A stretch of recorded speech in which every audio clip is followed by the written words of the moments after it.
cual la hacemos con mucho agrado, porque pues todos estamos en el mismo barco.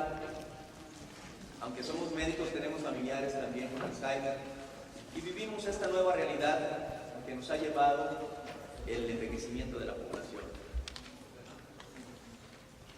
Es de interés particular que haya cuidadores bien formados, porque algún día alguno de ustedes podrá cuidarme. Voy a hacerme para acá para que pueda mencionar el cambiador automático. Pues bien, la aterosclerosis es tan vieja como la humanidad.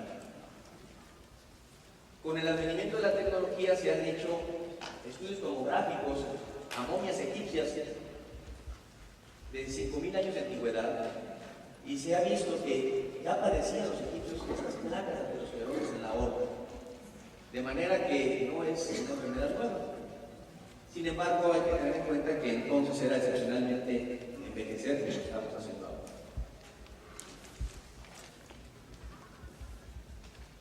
Vamos a ver qué pasa en nuestro país. Curiosamente, la tendencia mundial es que haya un descenso en las enfermedades propias de la aterosclerosis, en las enfermedades cardiovasculares.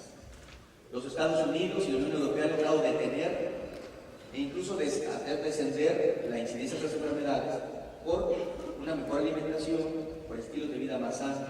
Sin embargo, en nuestro México estamos viendo algo que va contrario a la tendencia mundial. Esto es, en el 2000 teníamos, en este caso, una incidencia del 96 por 100.000 de enfermedades y ahora tenemos 118%. Las causas de mortalidad van siguiente. Las causas de mortalidad en el 2000 eran por enfermedad del aparato circulatorio 22%, ahora 23%. Si nos vamos a infarto del miocardio, era 43 por 100.000, ahora 55.8, del 10 al 11%. De manera que esta es una epidemia y una pandemia que no hemos logrado controlar adecuadamente. Las secretarías de salud están muy ocupadas con el virus del papiloma, pero la epidemia mayor es la aterosclerosis. Creo que estamos fallando en todo. Hay algo que es un factor de riesgo. Imagínense el perrito, ya ven, está en un riesgo muy alto. Elemento medible en la cadena de la causa del enfermedad. Y es un predictor significativo e independiente del producto. Eso es un factor de riesgo, un elemento que podemos medir y que nos predice que va a venir otro evento en el futuro. Si yo veo las nubes negras, pues es un factor de riesgo.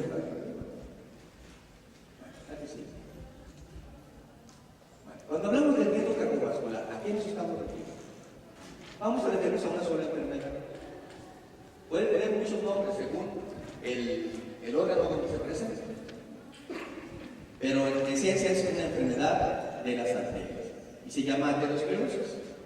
Ateros significa engrudo, esclerosis es dureza, se endurece la arteria y aparece una masa como engrudo en medio de su pared que va estrechando la luz.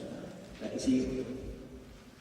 Su manifestación clínica es básicamente el infarto del miocardio, que es a lo que más tenemos, más de la obstrucción de la arteria coronaria, y que tiene una mortalidad mayor del 50% en la primera hora. La enfermedad vascular cerebral, también causada por enfermedad de las arterias o por embolismos coágulos, que deja secuelas perdurables muchas veces. El aneurisma de la aorta, que es el debilitamiento de la pared de la aorta, también por una aterosclerosis, que cuando se rompe casi siempre fatal. Y la enfermedad arterial periférica, que es la obstrucción de las arterias en los miembros inferiores generalmente, que causa dolor al caminar y pérdida de pulsos, incluso gangrena o pérdida de órganos. ¿Cómo se forma la aterosclerosis? Es algo que todos estamos, a lo cual todos estamos expuestos. Inicialmente, la arteria aparece. Tiene varias capas, una capa íntima llamada endotelio, tiene aquí una capa muscular y una capa adventicia que protege la arteria. Al principio, en la primera década ya se ven estrías grasas, o sea, se ven depósitos de grasa acumulados debajo de la íntima, a partir de la primera década. Ya a partir de la tercera década vemos acumulación de algunas lagunitas de colesterol en medio de esta capa, entre la capa íntima y la capa muscular. Posteriormente el ateroma ya es un capuchón fibroso con un núcleo graso, un núcleo que tiene ahí un engrudo formado de colesterol, triglicéridos, ácidos grasos. Después se llama el fibroateroma, cuando esto ya se forma más fibroso. Y cuando un mal día esto se rompe, por efecto de la presión alta, por estímulo o por agresión por tóxicos como el tabaco, cuando esto se rompe, queda expuesta esta masa grasa a la sangre que circula y se forma un coágulo llevando a la obstrucción total y al accidente vascular, ya sea infarto miocardio, infarto cerebral o la insuficiencia aguda circulatoria de los cerebros. Ahorita es muy común escuchar el término factores de riesgo. Para nosotros, pues no nos sorprende, ya más se imagina uno que es el colesterol, que es la hipertensión. Pero esto hace, podemos decir, 70 años no se sabía. La humanidad no se dio cuenta hasta tiempo después. Hace 50 años más o menos estamos sabiendo que el colesterol efectivamente es causa de la aterosclerosis, que efectivamente la hipertensión es un factor de riesgo, que el tabaquismo realmente no es. ¿Dónde comenzó todo? Y sí habrá que agradecer a esta comunidad de Frámica. Se censaron a más de 5,000 pacientes y se les comprometió a dejarse hacer análisis el resto de su vida. Agarraron ahí de todas las edades. Empezó esto en los años 45 más o menos. De manera que para 1960 ya se tenía bastante información. Se hizo una gran base de datos cuando no había computadora, donde se introdujo una serie de factores, desde el color de los ojos, la forma de oído, el nivel de glucosa, el nivel de colesterol, la presión arterial, los antecedentes familiares, la estatura, etc. Y se dio al fin de cuentas, bueno, cuáles factores efectivamente predicen que el paciente va a tener un evento cardiovascular. Y de ahí salieron los factores de riesgo mayores. Este estudio de Frámica, cuyos resultados empezaron a salir en el 60, sabemos que los pacientes que tenían un colesterol alto vivían menos que los que tenían baja. Que los que tenían la presión alta vivían menos que los que la tenían baja. Que los que fumaban también vivían menos. Y que los que tenían antecedentes familiares actuaban de la misma manera. El riesgo que un factor de riesgo para una enfermedad tiene que tener algunas características. Tiene que ser la relación fuerte y consistente. Debe haber una dosis expuesta, o sea, más fuma, más levanta. Temporalidad, que el efecto sea antes que la causa sea antes que el efecto, que sea específico y que sea coherente con otras observaciones. Pues bien, ¿cuáles son los principales factores de riesgo para enfermedad cardiovascular? El colesterol malo elevado, que es el LDL o de baja densidad. El colesterol bueno bajo, que es el HDL o de alta densidad. Triglicéridos altos. Todo esto conocido como dislipidemia. Asimismo, la hipertensión, el tabaquismo y la diabetes, que es básicamente un equivalente de enfermedad cardiovascular. Existen otros factores de riesgo que no son tan fuertes, pero que sí favorecen a otros factores de riesgo, como el sobrepeso, el sedentarismo, que también llevan a diabetes, el estrés. Esos factores son modificables, hay otros que son no modificables. Aunque externamente se pueda, como el sexo, pero la edad es no modificable, por más cirugía, por ejemplo, pues estamos como debemos estar. El sexo masculino se infartan más que las mujeres hasta la menopausia. Después de la menopausia nos empareja. Entonces no es consuelo ser mujer, Dios lo dio para asegurar la edad reproductiva. Y la herencia, si hay un familiar de primer grado, hombre menor de 55 años, o mujer menor de 65, que ha tenido un evento vascular, un infarto, accidente vascular cerebral o una aneurisma de la aorta o una enfermedad periférica, pues estamos nosotros en gran riesgo con nuestro paciente. Aquí está la prevalencia de los factores de riesgo. ¿Por qué no se ha logrado abatir la enfermedad cardiovascular en México?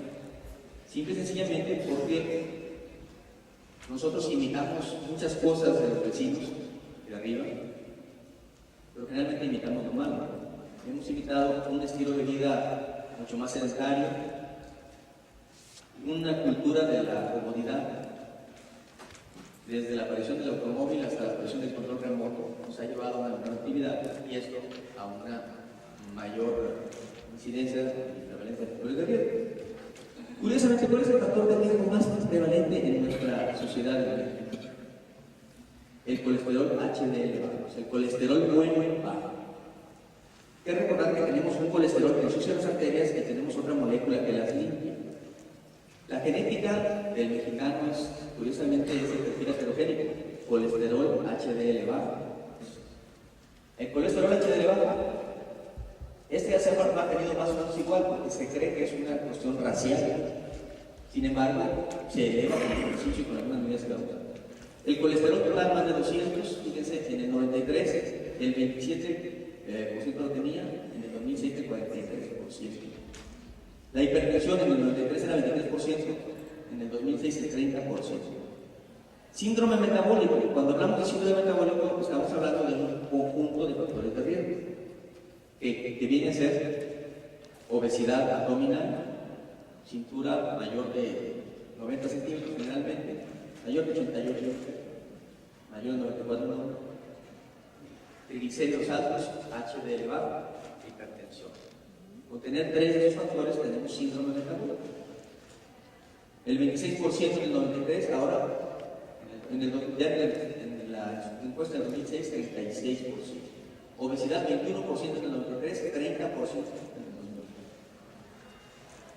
Tabaquismo, cuando en otros países se está descendiendo, aquí del 25% pasamos al 29%, y la diabetes del 6.7% al 14.4% de la población. Es grave que tengamos tantos factores de riesgo los mexicanos. Estamos conscientes de que la causa primera de mortalidad en México no es el SIDA, no son los accidentes, no es el cáncer de mama, no es el cáncer de próstata. Es por un infarto de miocardio. Es cierto que hay que hacer medidas preventivas en todo lo demás, pero la enfermedad cardiovascular es la que va a dar cuenta de la mayoría de nosotros. Entonces, lo grave no es que tener factores de riesgo, sino lo grave es la ignorancia. Fíjense, en esta encuesta de salud, el 48% de los encuestados ignoraban que eran diabéticos. Hipertensos, el 62% lo ignoran. Que tenían el colesterol alto, el 80% lo ignoran. Que tenían diabetes más colesterol alto, 90% lo ignoran. El colesterol bajo, no se tiene datos en esta encuesta. De triglicéridos, el 88% lo ignoran. Así es que una invitación a que también nosotros veamos los factores de riesgo y los factores de riesgo de nuestro paciente. Cuando debe hacer es inmediatamente situar a su paciente en una categoría de riesgo. No hacer un diagnóstico, porque decir, fíjese que tengo la noticia que es hipertenso. Eso con una maquinita cualquiera lo puede saber. La labor del médico, sobre todo en medicina preventiva, es situar al paciente en un perfil de riesgo. Este paciente es de riesgo bajo, intermedio, alto o muy alto. Y en base a esa conclusión, yo tengo que tomar medidas mucho más estrictas o menos estrictas. Por eso no hay normales absolutos ni para la presión, ni para el colesterol, ni para el control de la diabetes. Los valores, entre comillas, normales son individualizados de acuerdo a la categoría de riesgo del paciente por los factores de riesgo existentes. Categoría de riesgo bajo. Y este riesgo lo calculamos. Puede ser a hoja de buen cubero. Cuando ya tiene un paciente mucho factores de riesgo, no tiene caso de hacer. O se hace con una ecuación que se llama la ecuación de Framingham, que se deriva de este estudio que se hizo en un riesgo moderado, que tenga 2 factores de riesgo a 10 años, entre 5 y 10%. Moderadamente elevado, más de 2 factores de riesgo a 10 años, 20%. Recordamos los factores de riesgo: colesterol alto, hipertensión, tabaquismo, diabetes y antecedentes familiares. Elevado. Este ya tiene un riesgo mayor del 20% a 10 años. tenga enfermedad cardiovascular, ya tuvo un infarto, ya tuvo una enfermedad cerebral, ya tuvo un aneurisma, o equivalente. ¿Cuál es el equivalente? La diabetes. Diabetes más 2 factores. El paciente diabético, por default, lo consideramos de riesgo alto. Ya ni hacemos muchas veces la ecuación de Frank. Y más si es diabético que tiene más factores de riesgo. Y muy elevado si tuvo un infarto de miocardio o angina reciente. Tiene un equivalente de riesgo, o sea, diabético o síndrome metabólico. El síndrome metabólico es obesidad abdominal, triglicéridos altos, HDL elevado, hipertensión. Este tiene un riesgo mayor del 30%, o sea que 1 de 3 va a tener un infarto o un accidente vascular en los próximos 10 años que siguen. Pues bien, miren, aquí los factores de riesgo tienen un efecto más que sumativo. Aquí tenemos una incidencia de morbilidad, o sea, de la probabilidad de enfermarse, de 50 por 1000, si no tiene ningún factor. Con cualquiera tiene como 80, si tiene 2 factores de riesgo, tiene 150, si tiene 3 o más, tiene ya 2. El colesterol. Esta es una ecuación derivada del estudio Mr. Hill, que también se deriva de los estudios posteriores a Frankfurt, donde se ve una relación continua. Aquí es la tasa de mortalidad por 1000. Y pueden ver aquí, si yo tengo un colesterol de 100, pues tengo una tasa de mortalidad de 1.8. Pero si tengo de 100, pues tengo una tasa de mortalidad de 4 por 1000. Pero si tengo 250, ya tengo 6 por 1000. Y si tengo 300, pues tengo 8 por 1000 o voy subiendo. Esto es en cuanto al puro colesterol. ¿Cuál es la cifra normal? No existe una cifra tajante normal. Se ha visto que a partir de 200 se duplica el riesgo y se hace por esto esa cifra normal, entre comillas.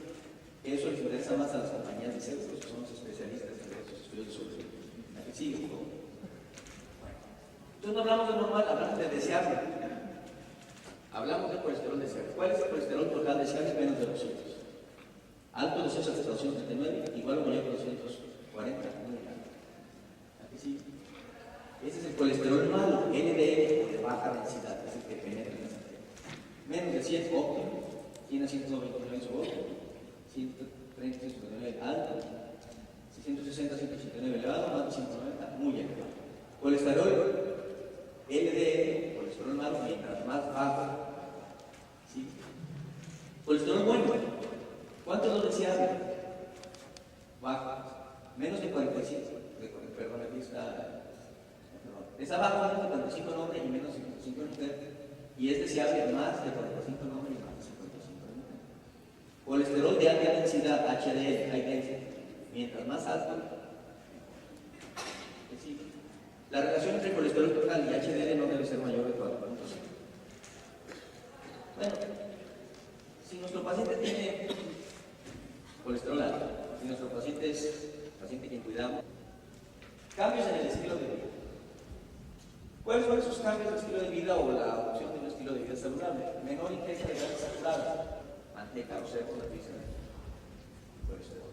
Aumento en la fibra viscosa soluble, avena, mucílagos, chía, linaza.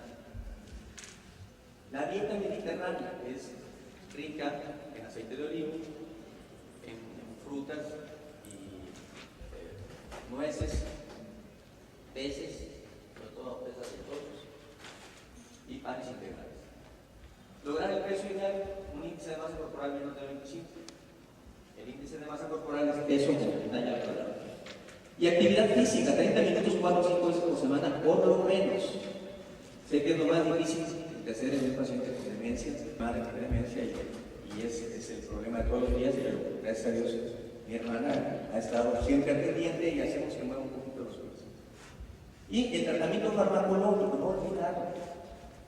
Todas estas medidas reducen 18% el colesterol. A veces no es suficiente para lograr los efectos deseables. Entonces es necesario ajustar el tratamiento farmacológico estrictamente. ¿Sigue? Es empezar el desayuno con nueces, avellanas, cacahuates, aceite de olivo, vino tinto, una copa al día si el paciente no tiene problemas de alcoholismo. Fruta 3 a 5 raciones al día, pescado también lo más que se puede, lácteos descremados. Las carnes rojas limitarlas a 2 o 3 veces por semana, huevo limitarlo a 2 días por semana y evitar azúcares y harinas refinadas, pastelillos y otros que no son muy altas porque le elevan el receptor. Es decir, ofrecerle experiente mientras más. Si tiene demencia, pues no darle a escoger entre muchas cosas, tratar de darles un menú ya, ¿no? Para que el paciente, si tiene mucho que escoger, acompañarlo a la hora de la comida en un ambiente tranquilo, sin estimulación sensorial.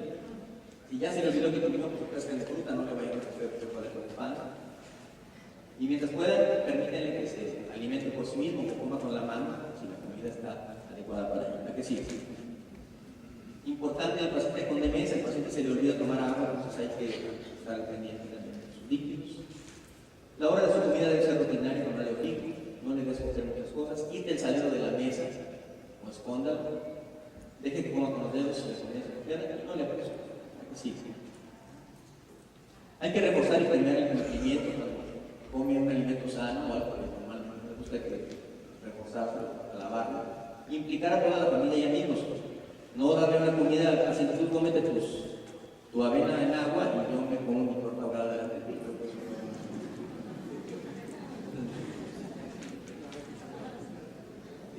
Otra cosa, tener en un lugar visible las aletas.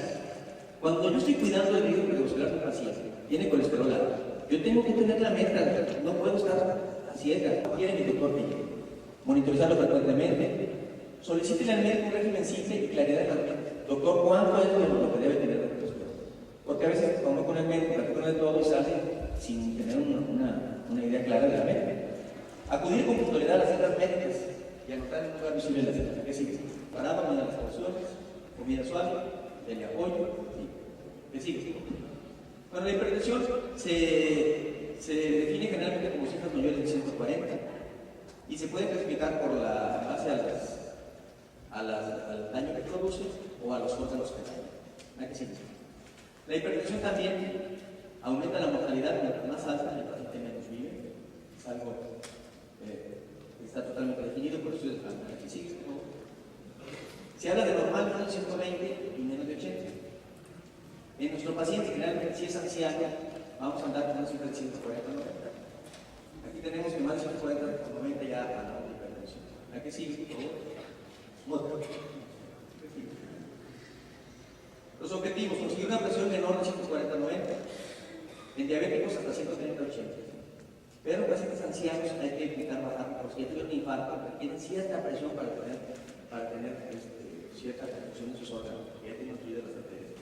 Entonces, un 140-90 en un paciente anciano, un paciente con una enfermedad coronaria, eso es adecuado. ¿Y sigue? Restricción de sodio, no más de 6 gramos al día, abandono del tabaco, moderación en el consumo de alcohol, lograr su precio ideal, ejercicio y la dieta abundante de frutas, verduras, lácteos extremados, pocas sal. Solicítele al médico que le simplifique el tratamiento. A veces le dan 3 antihipertensivos y hay ya tableros que traen 3 en 1 para tratar las personas. Utilice un pastillero, pero llénelo antes para evitar olvidos. Y así, si usted debe hacer todas las. En un pastillero, usted puede dar cuenta si ya lo tomó o no. Fijar una hora específica para la medicación. Comente con su médico todos los medicamentos que toma, incluso los naturistas. ¿De qué sirve?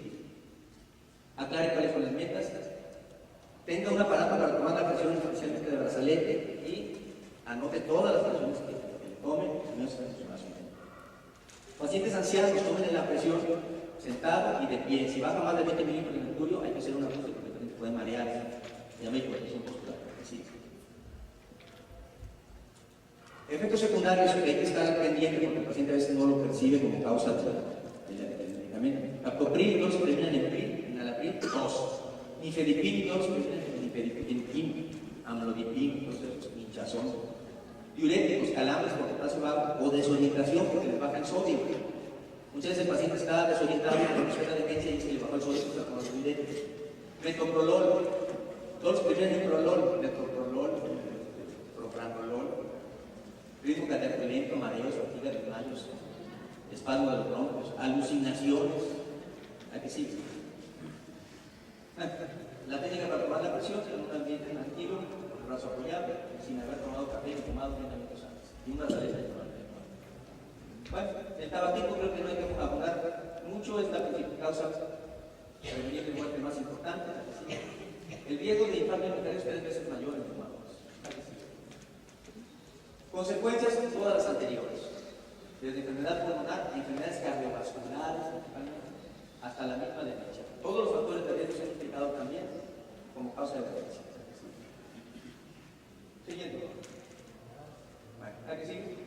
Las medidas estándar, que es el consejo y la terapia conductual, son muy poco efectivas en el paciente con demencia. Es difícil, se le olvidan, ya fumó y quiere otro cigarro. Entonces ahí sí es importante la labor del cuidador de retirar el tabaco, y si hay una abstinencia grave, si hay un síntoma de abstinencia grave, bueno, pues dosificarle los cigarros a través del transcurso del día, no dejárselos a demanda. ¿Que sigue? ¿Verdad que sí? Bueno, existe terapia como la supresión con nicotina, existen medicamentos adecuados como el glucobiol, la morfina y la vareniclina, que su médico puede prescribirlos también. Siguiente.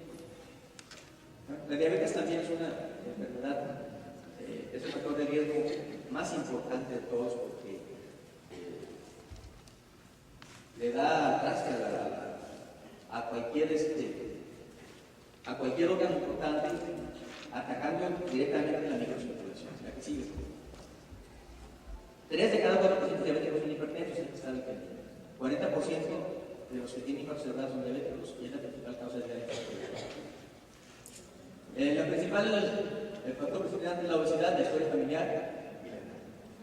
Se le perdió el perrito y lo anda buscando.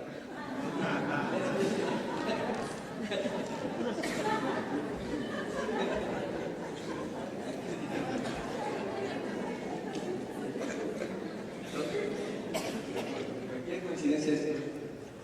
Glucosa de ayunas, para ser diabético más de 126, hemoglobina glucosilada 6.5, 2 horas por prender más de 200, uso casual 200 y con síntomas. ¿Qué sigue? Hay otras categorías que no son diabetes, intolerancia a la glucosa, glucemia normal en ayuno, o también que tiene hemoglobina glucosilada normal sin tener diabetes. Estos son tienen riesgo de volverse diabéticos. ¿Qué sigue? Otra. El objetivo de la hemoglobina glucosilada es 7.5. ¿La que sigue? Bueno, este artículo me llamó la atención, en el cual le sacan el score de riesgo coronario de camino a los cuidadores de pacientes con demencia. Y descubren que el riesgo cardiovascular en cuidadores de un familiar con demencia es 65% mayor que el resto de la población. Es un factor de riesgo ser cuidador de pacientes con demencia. Que tú eres el más abnegado. El más abnegado se olvida de sí mismo. Y es algo que, bueno, hasta cierto punto hay que hacerlo, pero sin perder de vista que si no hay cuidadores, pues ya no hay necesidad. Sigue un poco. Cosa mayor en los cuidadores que en los no cuidadores, los síntomas depresivos. Hay que seguir. Bueno, como conclusión, la enfermedad cardiovascular es la causa número 1 de mortalidad en nuestro país, debido al aumento de la prevalencia de factores de riesgo. En el paciente con demencia, el papel del cuidador juega un papel insustituible. El paciente no se puede cuidar solo.